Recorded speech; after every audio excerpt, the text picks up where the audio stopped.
من احلى لحظات حياتي اني انزل الجيم الاقيه فاضي بجد.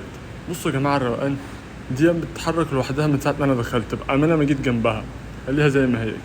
انا اكتشفت بقى حاجه تانية خالص.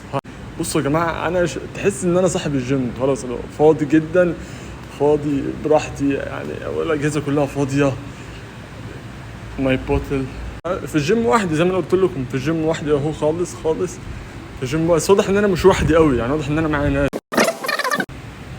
واضح ان في ناس تانية جوه بس بتلعب معانا. تمام. طبعا الجيم وحدي زي ما انتم شايفين، مفيش حد خالص في الجيم تقريبا. دي روح عمنا جوجو طالعه جوه ناحيه الحمامات. انا مش هغير هدوم، انا هغير هدوم هنا في الصاله يعني. تمام. زي ما احنا شفنا النور، وادينا برضو دلوقتي هوريكم بتاعه البوكسنج اهو. فواضح ان انا هنا مش لوحدي قوي يعني، كنت فاكر ان انا لوحدي بس مش لوحدي قوي. فتمام، هنلعب النهارده تمرينه معفرطه ومع عفريت اللي بني ادم. وصباح الفل، صباح الفل والروقان يا عم هالك. وافرد وشك، افرد وشك عشان الدنيا بايظه.